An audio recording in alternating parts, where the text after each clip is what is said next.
Bienvenidos al podcast DF Más Pitch, conducido por Juan Pablo Silva. Una conversación con las mentes detrás de las startups que buscan cambiar los modelos, sus experiencias, fracasos y recomendaciones para sortear el ecosistema emprendedor. ¿Cómo están? Estamos hoy día con un invitado, probablemente el invitado más joven que ha pasado por, no sé si por estos estudios, pero al menos por el DF+, 22 años, Ian Lee, CEO y founder de Examedi. Muy bienvenido, Ian. Muchas gracias por la invitación.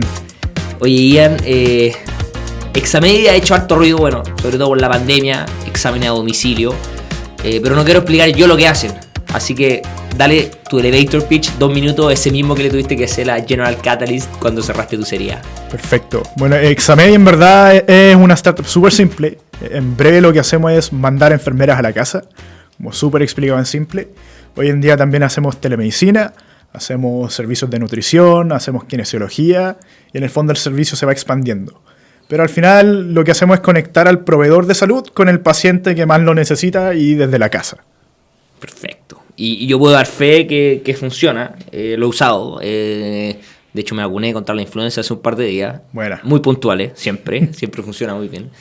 No es publicidad esto, por si acaso, pero funciona bien, doy fe. Oye, Ian, y cuéntame ¿por qué 22 años? ¿Qué se te ocurrió esto? ¿Por qué estás metido en el mundo de startups? Probablemente eres de los más jóvenes, al menos que ya ha tenido relativamente éxito. Cuéntame tu origen, ¿por qué te metiste en esto? Sí, yo diría que siempre he sido súper impaciente. Entonces, la verdad es que siento que emplearme nunca fue una opción que veía viable en mi vida. De hecho, mi papá siempre fue y sigue siendo un emprendedor, más del mundo tradicional, eso sí, él tiene un negocio en Iquique que vende repuestos de autos. No tiene página web, ni página de Facebook, cero tecnología. O sea, es el opuesto totalmente. Y en el fondo, desde chico siempre veía como que si bien uno tiene que trabajar más y es más duro, la recompensa también es mucho más y es mejor. Y siempre como que me llamó esa calidad de vida. Y al final siento que desde chico, yo siento que desde los 12 años, tenía súper claro como yo quiero ser founder. No sabía qué significaba, pero sabía que quería partir algo mío, quería aprender a programar, crear aplicaciones, como llegar a muchas personas. Y al final trabajé en una startup desde súper chico, desde los 16, 17. ¿En cuál? Y como que en Home. Home, ya. Sí. Y ahí naturalmente como que se dio como quiero partir mi startup. Y ahí al final, después de trabajar un par de años en Home, entré a la U, me gradué del colegio y instantáneamente, 3 meses después dije, esto no es lo mío, tengo que estar creando algo de valor para la sociedad. Así ¿Y te saliste de la U? Y me salí de la U, yo tenía la única beca de esa generación, éramos creo que 90 personas y solo uno entraba con beca. Y claro, me salí y nadie quedó con beca y ahora todos me odian en esa generación. Pero ¿y esto era beca que los que entran primero o sí. cómo era esa beca? Ya. Sí, eran los que entran con el mejor promedio del colegio. Yo académicamente siempre me iba súper bien porque me gustaba como estudiar y era súper esforzado. Pero sí, o sea, entré primero a la generación y me salí 3 meses después. ¿Y qué se le dice a los papás cuando, bueno, tu papá es emprendedor, quizá algo te entendió, pero no sé, si siempre es muy buen alumno, los papás piensan, ok, mi hijo que es un muy buen alumno, va a entrar a la universidad, va a tener un muy buen estudio, después se va a emplear. ¿Cómo fue ese transcurso en que le dijiste a tus papás, oye, yo, chao, me quiero salir de acá? Sí. De hecho, para mí no fue nunca un tema. De hecho, fue bastante fácil. Porque yo desde el colegio les decía a mis papás como, oye, no quiero ir a la U. Cuando llegó el momento de postular a universidades, yo les decía como, oye, mi lista está en vacío, no lo voy a hacer.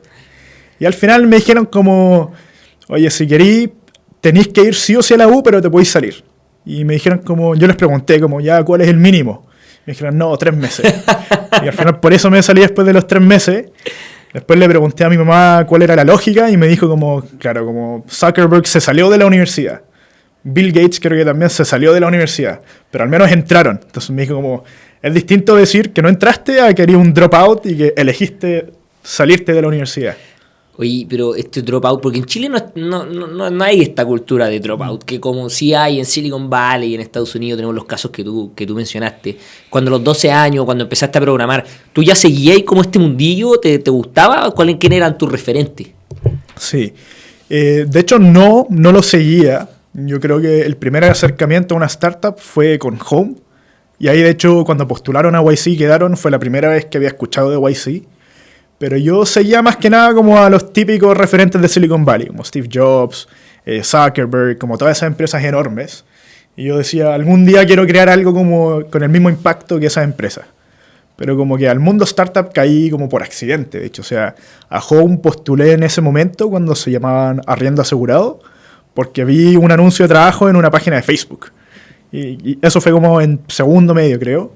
Y postulé nomás, y en el correo dije, oye, tengo muy poca experiencia, la verdad es que no he trabajado antes, y de hecho puse como soy experto en todas las cosas que necesitan. Y me contrataron y tuve que aprender todas las cosas en 1 o 2 semanas. Sí. Qué buena, qué buena. ¿Y cómo entonces, te salís de Home? Hablemos de esta idea de que tenías que, me imagino, o sea, no más que me imagino, porque lo hemos conversado, que no era Examedia en un principio, o este minuto en que empezáis a postular a Platanus Ventures y después que vamos contando esa historia. Sí, perfecto. Entonces ya yo decido salirme de la U y sabía que quería hacer algo en el mundo de salud, como que súper general. Hablé con mi actual CTO, que tiene mi misma edad, y le estaba diciendo como, oye, salte de la universidad, partamos algo de cero nosotros dos. Me costó harto convencerlo, y a su mamá especialmente, pero lo que partimos en ese momento fue un software de gestión. Entonces, una mejor manera de gestionar laboratorios, centro médico, como ya a nivel de como herramienta de gestión. Y en verdad duró súper poco la idea. Nosotros postulamos a Platanus con eso, pero nos dimos cuenta que el lado más como de software de gestión para nosotros no era tan entretenido, no nos llamaba tanto la atención. Queríamos hacer algo como masivo. Y en eso, bueno, ya nos aceptan en Platanus Ventures y estamos en plena pandemia. Y nos empezamos a dar cuenta que para hacerte un PCR tienes que salir de tu casa. Que es como, chuta, estamos en una pandemia global y tengo que salir de la casa. Como ya hace cero sentido. Además, teníais que ir y estar en un ambiente donde hay personas en fila. Y insisto, o sea, te hacía un PCR porque probablemente estáis contagiado y estás yendo a una sala donde otras personas probablemente también están contagiadas. Entonces, en verdad, no nos calzaron muchas de esas cosas. Y también en ese momento empecé a hablar harto con mi familia. Les decía como, oye, existe esto, ¿cómo es en Corea? Porque ellos sí vivieron en Corea. Y al final quería saber un poco cómo es distinta la salud. Y me decían, en Corea es mucho más simple, es más fácil, ya es como medio normal que te visiten a la casa.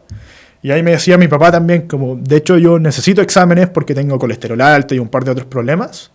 Y me decía como, yo en verdad no me los hago porque tengo que trabajar, estoy ocupado todos los días y me quita tiempo. Pero si tú me mandas una enfermera a la oficina en la mañana, yo me hago el examen. Y ahí en el fondo como que fuimos creando la idea, partiendo solo con el PCR para validar la idea. Y luego ya empezamos a hacer exámenes de sangre. En un momento el PCR era, creo que el 99,9% de la facturación. Y ahora mes pasado es como un 1,2%, algo así, es súper chico.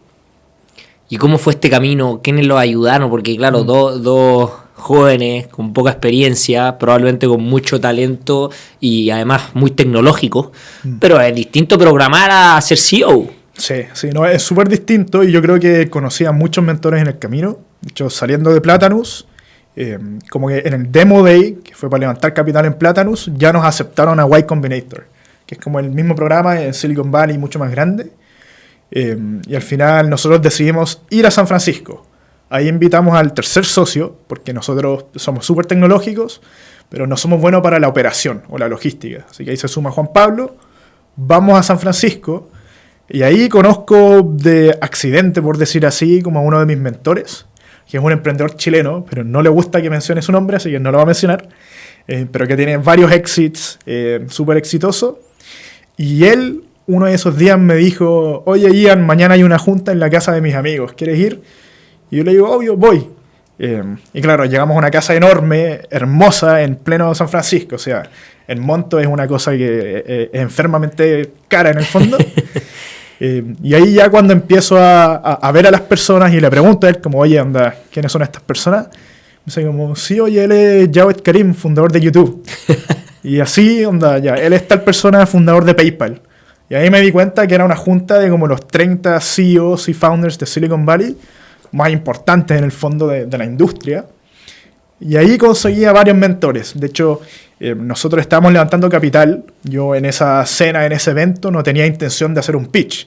Pero al final todos me preguntaban como, me decían, oye, soy el fundador de YouTube, ¿quién eres tú? Puta, soy el fundador de Examedia en Chile. Nadie la conoce, pero aquí estamos. Y ahí, el siguiente día, todos me empezaron a mandar correo como, oye, quiero invertir tal monto, quiero invertir tal monto. Entonces, de hecho, nuestra primera ronda, que fueron como 3,5 millones, salió súper rápido. Insisto, muy de accidente. No teníamos una presentación, no teníamos nada armado. Y así levantamos capital y volvimos a Chile. Y eso fue como en septiembre del 2020. ¿Y con quiénes entraron ahí? ¿Quiénes de estos mentores tuyos te escribieron y hoy día están en el cap table de Examedia? Sí. En ese entonces entró, yo creo que el más notable se llama Joe Lonsdale, que es uno de los primeros ingenieros de PayPal, que luego se salió de PayPal y armó su propio fondo. De hecho, él ha partido como 5 empresas que valen más de $1 billón, porque es muy bueno para partir empresas, pone un equipo y va a la siguiente. Entonces se sumó él a la ronda. También se sumaron muchos emprendedores de Silicon Valley que tienen fondos en el fondo. Así que, por ejemplo, los socios de Justin Kan, el fundador de Twitch, también se sumaron un par de ellos. Se sumaron también los dueños de Sacramento Kings. Para mí hay una conexión especial porque me encanta el básquet. Entonces calculé al tiro como, oye, si él es mi inversionista, me va a llevar a ver un partido de básquet en primera fila. Y terminó pasando. Así que fue una muy buena jugada. Bien. Pero sí. Y bueno, a nivel de Chile, yo creo que Plátanos Ventures y a través de ellos también varios fundadores locales de acá. Yo creo que fundadores muchas veces invierten en startups nuevas. Así que ahí también fuimos conociendo más al ecosistema local. Y Pablo, un segundito, tenemos que hacer un... sí, entonces, bueno, Ian, tenés toda empezáis a mentorearte, conociste a esta gente, estos inversionistas, y ahí, bueno, me imagino que empieza a agarrar vuelo también Examen y dicen como, wow, esta cuestión en verdad puede ser algo power.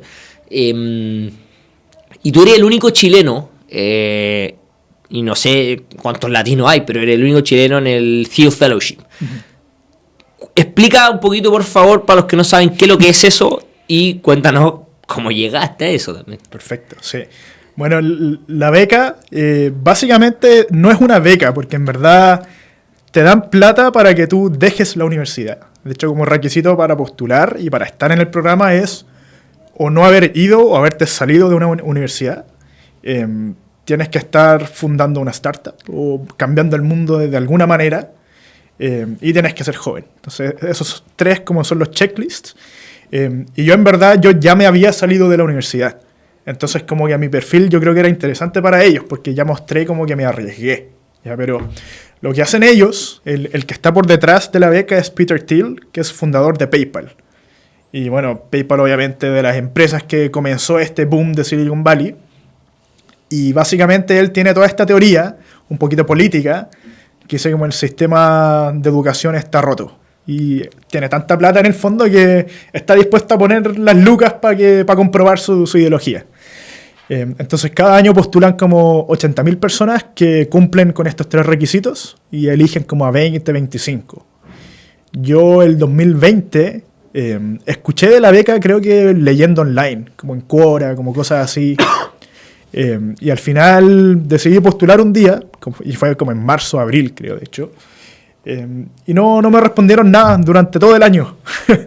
Hasta que tipo octubre, por ahí, me llega un correo. Como, Ian, onda, felicitaciones, pasaste a la siguiente etapa. Y era como, ¿qué es este correo? Onda, ¿etapa de qué? Y ahí me fui acordando que había postulado.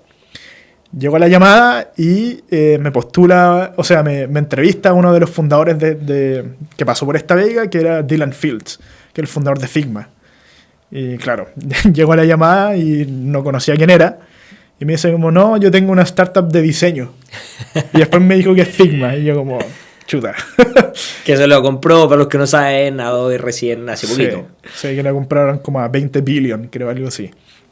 Y al final la beca lo que hace es junta a personas muy jóvenes que están dispuestas a tomar este riesgo y les da como esta red de contactos. Entonces, por ejemplo, otro CEO que conocí recién en un viaje de la beca fue Alex Rodríguez, que es el CEO más joven en la historia en salir a la bolsa de Nueva York, como a los 25 creo.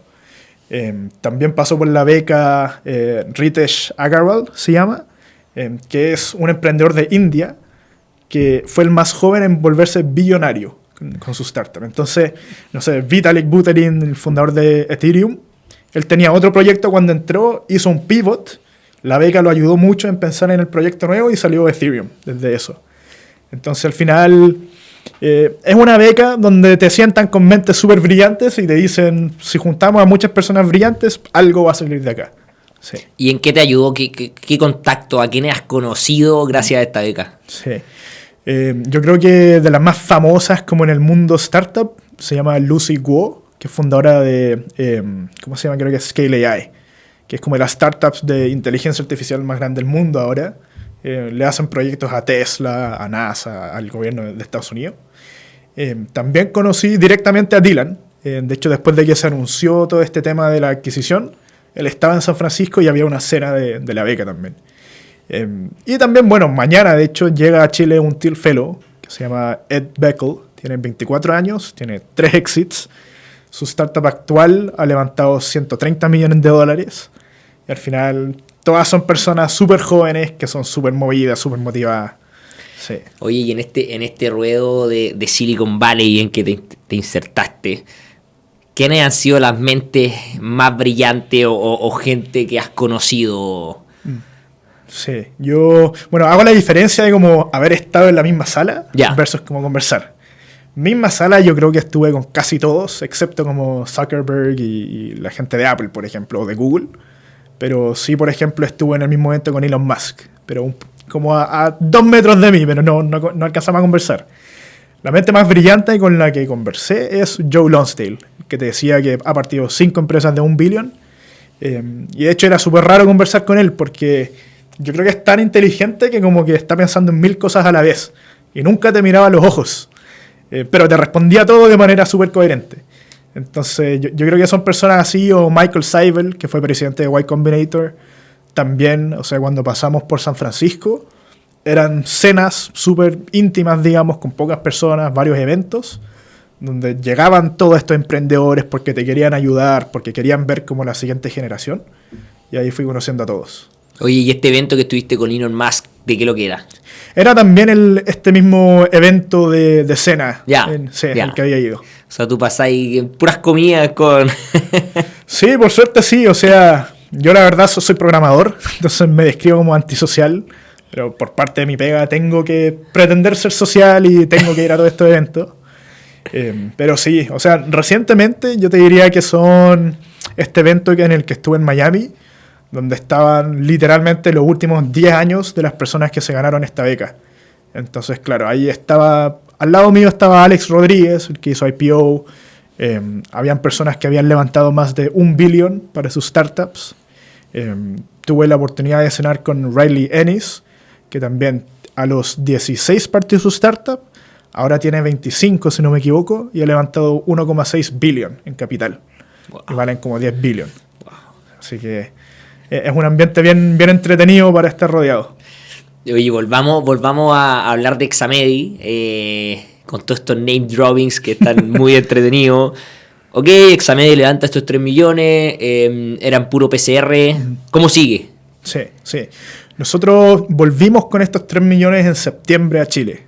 Y en verdad el PCR seguía súper activo, pero ya conscientemente empezamos a hacer el switch. Y dijimos, oye, esto no va a durar, sirve mucho para validar y mejorar la operación, pero hay que asumir que se va a ir a cero. Entonces desde ese momento hicimos conscientemente el esfuerzo de solo hacer sangre, ¿ya? Pero igual desde septiembre hasta enero era inevitable que seguía creciendo el PCR, o sea, era lo que el mercado necesitaba. Entonces igual no nos estábamos escapando de eso y lo seguíamos afrontando. Y ya en enero nos dimos cuenta que, no sé, nosotros partimos septiembre deben haber sido unos 50 pacientes al mes, siguiente mes quizás 300, después 4.000, 11.000, 18.000, pero principalmente PCR. Pero en el fondo validamos una necesidad básica, que era la gente quiere hacerse los exámenes en la casa, por varios motivos en el fondo. Así que en enero vemos como esta curva mágica que le llaman el hockey stick en Silicon Valley. Seguimos teniendo, yo creo, 80 o 90% de los fondos que habíamos levantado. Y un día, no sé por qué, en verdad, en la oficina digo, oye, creo que es buen momento para levantar capital. Como que miren esta curva, se ve bonita. Para ser honesto, no... Insisto, yo vengo de una familia de un emprendedor de Iquique, o sea, millones de dólares era una locura. Y empezamos a hablar y dijimos, ya, ¿sabéis qué? Ponte una fecha, como no es necesario y te vas a sacar de foco, ponte una fecha. Y yo les dije, 2 semanas, quizás 3 semanas máximo. Si logro levantar capital, lo levanto, y si no, seguimos adelante. Y ahí empezamos a hablar con varios inversionistas, pero yo en ese momento estaba leyendo un libro que se llama Unhealthcare, que es de una persona que fundó varias empresas de salud, que ya valen varios billions también, y que decía su tesis sobre cómo tiene que funcionar la salud, ¿ya? Como temas de seguro, temas de riesgo, etc. Y al final del libro salía como, y esta persona hoy en día se dedica a hacer venture capital. Y es como, chuta, tengo que hablar con esta persona. No sabía de qué fondo era, pero ya lo tenía en la mente. Y empecé a hablar con varios fondos, y uno de esos fondos se llamaba General Catalyst. Y en la primera llamada que me conecto, salen, no sé, las típicas 3 camaritas, y uno sale de Gemant, que era el autor del libro y que el dueño del fondo. Y de hecho en ese momento yo estaba en México y saqué el libro de mi mochila como entero rayado y le dije, Gemant, acá está tu libro. Bueno, lo que quiero hacer yo es exactamente lo que escribiste tú hace un par de años. Y 2 semanas después de eso nos confirmaron la inversión, donde fue un proceso súper acelerado. Y uno piensa, hoy en día fue súper correcto la decisión. O sea, nosotros firmamos y la siguiente semana fue la guerra de Rusia-Ucrania. Ahí partió. Entonces, en verdad, como a nivel de timing, yo siempre digo que es como de las mejores decisiones que he hecho fue haber levantado capital en ese momento. Porque después se cerraron los mercados, el mundo cambió totalmente y nosotros logramos levantar con muy buenos términos. ¿Cuánto fue esa ronda? Levantamos 17 millones de dólares, sí, valorizado como en 85. Wow. Sí, Yeah. a 5 meses de la ronda seed y a 1 año de partir la empresa. Oye, y esto te pone también, levantar capital, te pone también distintas presiones y te quita ciertas libertades. En el fondo pasa a tener un socio en la empresa que te dice, oye, ok, hay que crecer, hay que hacer tal y tal cosa, empiecen a salirse del PCR o no sé qué es lo que te habrán dicho. ¿Cómo fue todo ese proceso que esto estamos hablando del 2021? ¿O no? Sí, 2021. ¿Cómo fue todo ese proceso en que fueron cambiando el switch y ya con este dinero en la caja en el fondo? Sí.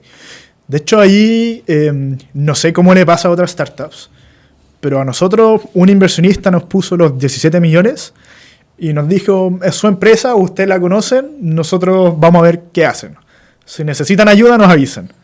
De hecho, yo no tengo directorio, por decir algo. Cualquier decisión no pasa por ningún directorio, pasa entre los socios, fundadores en el fondo. Y en verdad, bueno, quizás para otras startups pasa, pero para nosotros todavía es como un mito eso de que el inversionista controla mucho, te pone muchas trabas. De hecho, yo hace un mes les pedí ayuda en algo puntual a General Catalyst, pero antes de eso eran como WhatsApps, como, oye, ¿cómo van este mes? Bien, listo, nada más que eso. Muy Entonces, founder friendly. Sí, nunca tuvimos ningún tipo de presión, onda, literalmente cero.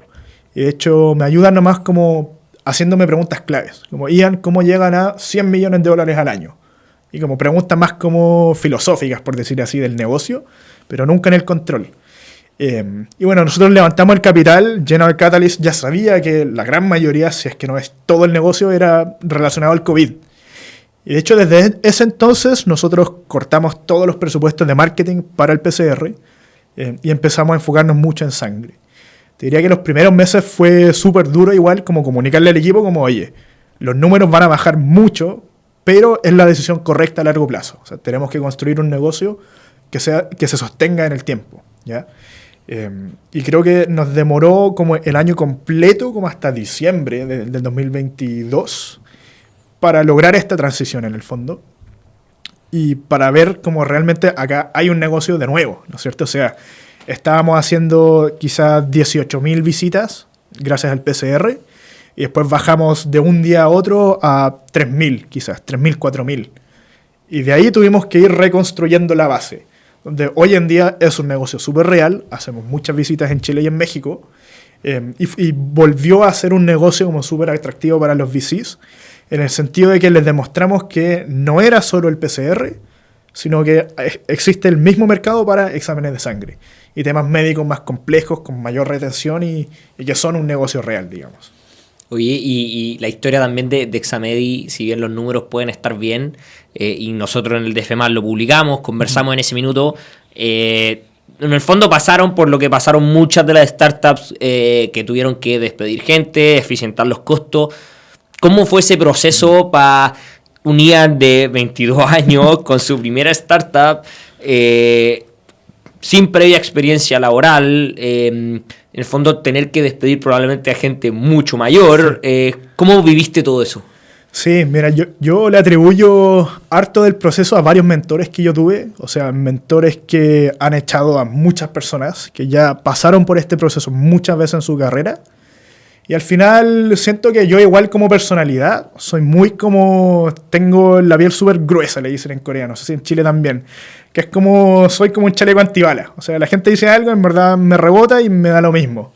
Y al final yo me pongo el gorro del CEO en el que el negocio como tal, y para los inversionistas, tanto para las personas que se quedan en Examedi, tenemos que estar en la mejor posición posible siempre, ¿ya?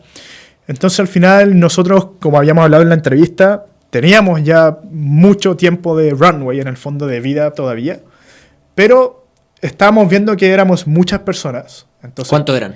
En ese momento debíamos haber sido como unos 150 entre Chile y México.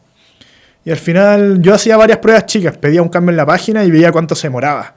Y nos demorábamos, no sé, 2-3 días por cambiar una palabra, ¿ya? Entonces, ya ahí empezamos a ver que existían muchas ineficiencias.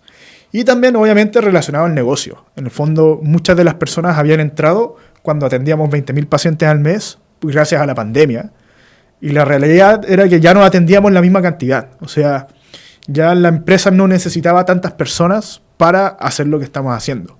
Entonces ahí empezamos a ver, y en verdad los números decían, a nivel de negocio, hace sentido tener un equipo más chico. Sin importar que tengamos años de vida todavía. Y ahí es cuando decidimos sacar a como el 30% y quizá un poquito menos de las personas. Oye, y este Ian y esta gente también que viene muy Silicon Valley Mind, y me acuerdo que lo comentaste un poco en el Mass Pitch cuando hiciste ahí tu charla TED, por así decirlo. Ustedes son de dormir en la oficina, son de esa cultura, tipo la serie de HBO Silicon Valley. ¿Cómo hacen eso? ¿Cómo funcionan? Sí, mira, eso no es algo que empujo al equipo que lo hagan. Yo siempre digo, yo elijo ese estilo de vida. O sea, yo siempre he dicho, uno en la vida tiene como quizás dos oportunidades de trabajar en cosas realmente grandes. Y siento que estoy en una de esas y no la quiero desaprovechar. A nivel de oficina, yo creo que el equipo siempre ve mis mensajes a las 1 de la mañana, después a las 2 de la mañana, después a las 4 de la mañana. Pero no lo queremos plasmar en la cultura porque sabemos las realidades. O sea, hay personas que tienen familia, hay personas que tienen otros compromisos y no puedo esperar que hagan lo mismo que yo. Al menos yo y mis socios somos súper camiseteados. Somos casi siempre los que primero van a la oficina y se van más tarde o se quedan trabajando hasta más tarde. Pero yo creo que es porque somos un grupo de personas, y esto sí a nivel empresa, que en verdad nos apasiona la salud. O sea, nosotros de hecho todos los días nos mandamos los reviews de los pacientes. El otro día nos llegó una paciente que dijo, tengo una niña que tiene autismo y llevarla al laboratorio era el mayor problema que tenía en el día a día. Y ahora siempre me atiendo con Examedi. Entonces al final como que siento que hay un propósito tan grande que como que naturalmente me lleva a trabajar como con ese estilo de vida. Sí. Qué buena. Oye, y Examedi hoy día, actualmente, para ponerle cifras también a todo el cuento, ¿cómo está creciendo? ¿Cuánto está facturando? ¿Qué otro tipo de servicios tiene? ¿Qué se viene? Sí. Nosotros el mes pasado crecimos 15% mes a mes. A nivel de facturación estamos un poquito más arriba de cuando levantamos la serie A. De nuevo, con la diferencia de que 99% del negocio era COVID en ese momento. Nosotros tenemos los servicios con los que partimos. Obviamente tenemos el PCR, pero es un servicio muy chico. Tenemos exámenes de sangre, exámenes de orina, kinesiología, temas de nutrición. Y recientemente ya lanzamos telemedicina. Que telemedicina fue algo lanzado creo que en enero, febrero como oficialmente. Y ya el mes pasado hicimos cerca de 1.500 atenciones en solo 4 meses. Así que es algo que ha agarrado mucho vuelo. Y en cantidad de tensiones de sangre entre Chile y México, debemos estar haciendo como una cada 50 segundos, entre ambos países. Oye, ¿qué hace? ¿Cómo es un día normal de Yandy? ¿Qué hace además de...? Cuéntame tu rutina. Sí. Veo además que estás con el anillo ahí que te mide todo. Claro, si lo escuchan no van a poder verlo, pero los que ven el video pueden sí. ver el anillo. Cuéntame de eso, cuéntame de tu hobby. Yo sé que te gustan los autos también. ¿Qué es lo que hacías en el día a día? ¿Te sigue gustando programar? Sí. Bueno, en mi día a día yo intento ser estructurado, pero en verdad soy bien desordenado. Soy la persona que menos disciplina tiene. Y al final mi ventaja es que trabajo mucho. Como eso por ahí compenso. Yo me despierto como a las 8:30. Parto del día siempre leyendo en la cama, en el fondo, como unos 20-30 minutos. Escuché, no sé si es real, pero apenas uno apenas despierta es el mejor momento para aprender cosas. Como que el cerebro retiene más. Así que de hecho me dijeron como si lo primero que haces es levantar el celular, ya partiste mal el día. Entonces yo parto leyendo. Después siempre me gusta partir el día con 10-15 minutos de correos, donde en verdad estoy muy concentrado en solo responder correos, y después ya me meto a modo como más con el equipo. Y ahí generalmente tengo mucho 1-a-1 con el equipo. También tengo varias horas al día bloqueadas para pensar.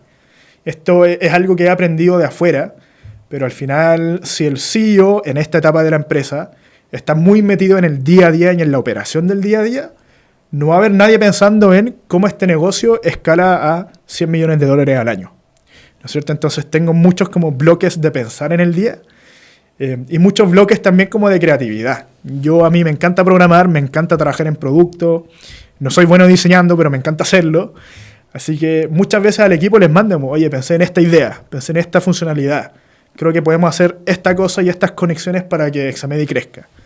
Y al final tengo varias de esas sesiones donde después hablo con el equipo, se las presento o les mando el dibujo. De hecho, yo he mandado dibujos como en papel y lápiz y he dicho como, ¿se entiende? Creo que lo tenemos que hacer. Y ya durante el día, durante la tarde, lo mismo. Meto un bloque de lectura, pero también yo creo que casi todos los días hablo un poco con algún otro fundador de otra startup. Me hago harto tiempo para poder conocer al ecosistema también y también ver qué están haciendo ellos, ¿no es cierto? A veces yo tomo el rol como del mentor, pero muchas veces yo sigo hablando con personas que ya van en la serie C, en la serie D, y como para ir aprendiendo un poco como cuáles son las cosas en las que me estoy enfrentando y cómo lo solucionaron ellos. Y la verdad es que a menos que tenga como eventos o cosas así como cenas con fundadores o con inversionistas, probablemente en la noche siempre estoy programando. De hecho, yo diría que hasta el día de hoy programo unas 4 o 5 horas al día. ¿Para Examedi o...? Yo creo que gran parte es para Examedi, pero no son cosas como del funcionamiento como principal. Son como proyectos muy como de lado. Pero también programo para proyectos personales, ¿no es cierto? Cuando salió todo lo de inteligencia artificial, yo a nivel personal no me quería quedar fuera de esa innovación. Entonces siempre me doy el tiempo para hacer cursos online, programar, testear cosas. Y obviamente, inevitablemente, cuando encuentro algo que funciona, también veo cómo meterlo a Examedi. Sí. ¿Cómo estáis viendo todo lo que está pasando con inteligencia artificial? Sí. Yo creo que es súper emocionante lo que estamos viviendo. Yo me acuerdo que alcancé a estar en ese momento en San Francisco en un evento donde estaba Sam Altman. Y no me acuerdo cuál fue el contexto, pero alguien le preguntaba y le decía, yo estoy haciendo un chatbot. Ese chatbot hoy en día es ChatGPT. Entonces era un chatbot bien bueno. Y al final yo me pongo del punto de vista como de la eficiencia. O sea, siento que la inteligencia artificial nos va a ayudar en dos cosas. Uno es como aumentar la capacidad de las personas, la capacidad productiva de las personas. Y lo otro también siento que es como una primera capa en muchas industrias. ¿Y a qué me refiero? En el mundo médico, por ejemplo, hoy en día en Chile, me pasó a mí, tuve que hablar con un cardiólogo antes de que nosotros tuviésemos telemedicina, y era una hora para 3 semanas en el futuro. Y llegó el día y me olvidé. Entonces tenía que agendar otra hora para 3 semanas en el futuro. Ya pasó 1 mes y medio. Y al final me conseguí el contacto de un cardiólogo, le mandé un WhatsApp y me respondió en 2 minutos. Y con eso ya bastaba. Entonces siento que en el mundo de medicina vamos a tener este concepto. De hecho, hoy leí Satya Nadella de Microsoft, dijo, todos deberían tener como un AI doctor, deberían tener un AI coach AI Researcher, por ejemplo. Y al final siento que varias de las dudas que existen en muchas industrias se pueden resolver ya con el conocimiento que existe, ¿no es cierto? Entonces, una herramienta para que las personas que llegan a hablar con un doctor realmente necesiten hablar con un doctor y que no sea una duda que se resuelve en 2 minutos. Oye, todas las preguntas las estoy partiendo con ellos, hay que cambiar esa muletilla. Pero hoy día y a mí me lo han dicho muchos founders, tú también eres mentor, inversionista ángel. Cuéntame un poquito de ese proceso también, que estás invirtiendo un poquito el giving back de lo que tú recibiste del ecosistema. Sí. Yo creo que le pasa a muchos founders que aprenden tanto en el camino que cuando vemos otras startups partiendo y cometiendo errores muy básicos, como que tomamos como un poquito el rol de como el héroe y queremos ayudar un poco. Ahora, la mejor manera de ayudar en un comienzo es con capital. Entonces, de hecho, yo siento que una ventaja mía es que tengo 22 años. O sea, si invierto y no me devuelve nada, me da exactamente lo mismo, como que puedo volver a la universidad incluso en un par de años. Así que siento que para mí invertir en startups lo veo como cero riesgo, de hecho, en ese sentido. Me ha ayudado mucho a construir mi red local, en el sentido de que ya cuando tú inviertes en una startup, eres parte del viaje de ese emprendedor. Yo siento que es súper bonito eso porque al final te comparten cuáles son los dolores, qué están haciendo bien. Entonces, de cierta manera, incluso tú aprendes más de ellos. Yo he invertido en startups chilenas probablemente en 10 en el último año y medio, y en startups de Estados Unidos ya como 10, 15 también. Pero al final el motivo y la inspiración es la misma. Al final es, creo que esta persona es muy buena, quiero ser parte de su historia. Yo, de hecho, creo que nunca he pedido números como para invertir en una startup. Nunca he pedido tracción, nada de eso. Y muchas veces son conversaciones así, los conozco en un día y en la noche le mando un WhatsApp. Oye, me interesa mucho, siento que eres súper inteligente, quiero ser parte de esto. Y al final, ese es mi estilo de invertir. Como invierto y después desaparezco a menos que necesiten ayuda. ¿Y en cuáles has invertido? En Chile he invertido en Good Meal, en Lomi, en varias de Platanus también. En Estados Unidos he invertido más recientemente también. Fui co-inversionista con Naval, sin querer. No tenía idea que le estaba invirtiendo, pero en una startup de la Teal Fellowship de NFTs también. Y nada, yo creo que principalmente son startups de la Teal Fellowship. O sea, siento que esa es como una red súper potente donde uno tiene que invertir. Y el otro día sacaron una estadística y el retorno promedio de un cheque ángel es por 81 en los Teal Fellows. No sé en qué periodo, pero en cualquier periodo un por 81 es súper atractivo a nivel de plata. Así que, pero más allá de eso, la gente son brillantes. O sea, sí. Examedi futuro. Tú lo mencionaste recién, oye, bueno, y si me da mal, vuelvo a la universidad. Creo que pocos pueden decir eso. ¿Cómo proyectas tú esto? Yo sé que siempre el founder en el fondo está pensando en el exit por hay muchas formas. ¿Qué es lo que proyecta o qué es lo que sueñan con tus socios en Examedi? Sí, la verdad es que siento que un exit no está en nuestra meta corto ni mediano plazo. O sea, si se da algún día, bacán, pero yo creo que nos motiva mucho seguir trabajando en esta problemática de salud. De hecho, cada vez que trabajamos encontramos un problema nuevo igual de grande en el mundo de la salud. O sea, acceso a medicamentos, por ejemplo, acceso a tratamientos, temas de eficiencia. No sé, por ejemplo, el otro día hablábamos, hoy en día en Chile tenemos el problema que lo que mencionaba, te demoras mucho en contactar a un especialista y ese especialista, al otro lado, tiene el problema de que 40% de los pacientes no llegan a la cita. Entonces son problemas que son muy fáciles de resolver. Y nos gustaría poder atacar todo eso dentro de Examedi.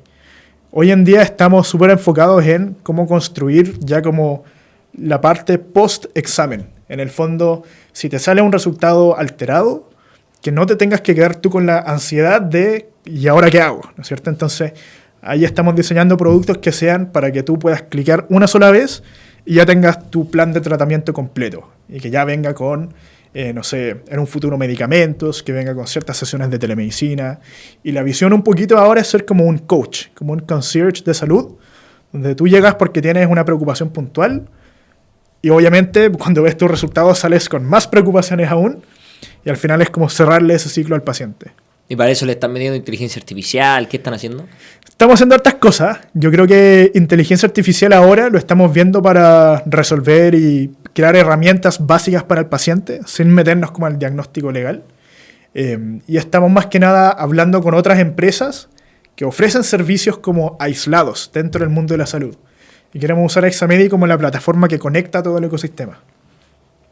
Y ya para ir ya cerrando esta conversación, ¿qué consejos, qué tips le puedes dar a alguien que tiene 18 años y quiere emprender? Porque del dicho al hecho, como dice el dicho, hay un camino enorme. Porque uno puede tener muchas ideas muy bonitas y que cree que va a cambiar el mundo, pero otra cosa es ejecutar. Sí. Cuéntanos de eso. ¿Y qué tips le puedes dar a emprendedores? Sí. Un tip específico como a esa edad, como emprendedor joven, porque creo que cambia. Dale primero a emprendedor joven y después en general. Ya, emprendedor joven yo les diría como tienen que interiorizar que emprender no es bonito. O sea, si uno está emprendiendo porque quiere decirle a alguien, oye, yo no trabajo para nadie, tengo mi emprendimiento, no va. O sea, es muy duro y si es que esa es la motivación, no va a terminar en algún momento.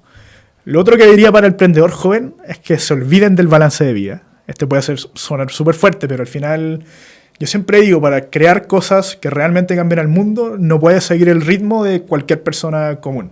En el fondo, uno tiene que trabajar más horas y se tiene que sacar la cresta trabajando, o sea, no queda de otra.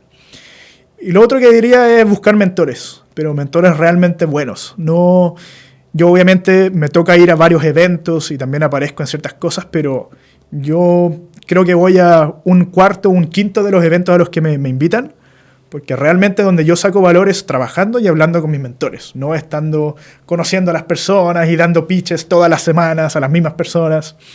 Entonces al final siento que es como, en resumen, entender que es un camino duro y que si lo van a tomar, lo tienen que tomar muy a pecho y trabajar mucho y súper duro. Sí. Y al emprendedor general le diría más que nada como el tema de encontrar el mentor.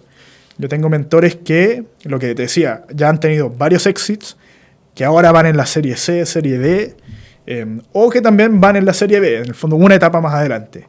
Pero siento que desde ahí yo gano mucha ventaja versus otras startups o otras empresas en el mercado de salud, porque logro aprender lo que ellos aprendieron en todo este tiempo. ¿Quiénes son tus mentores? Está Jamie Carragher de Estados Unidos. Él tiene una startup que se llama Alto Pharmacy, que facturan en facturación 1,3 billón al año. Y levantaron la serie F recientemente.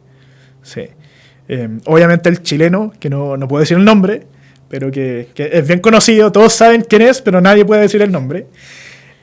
Y también diría Dani Guajardo, que más que nada es un muy buen amigo, pero también lo considero un mentor. Y al final siempre les digo como, oye, tengo esta cagada, ¿qué hago? Y me dicen como, déjate huevear, haz esto. Y así como que voy aprendiendo súper rápido. Buenísimo, Ian. Muchísimas gracias por esta conversa. Espero que lo hayas pasado bien. Esperamos tenerte también en próximos capítulos con más novedades. Tiene un recorrido gigante todavía, recién 22 años y ya tiene una startup exitosa dentro de. Así que muchas gracias por estar con nosotros. Muchas gracias.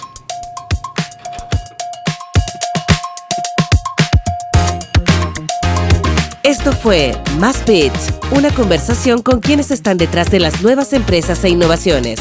Un podcast de DF+.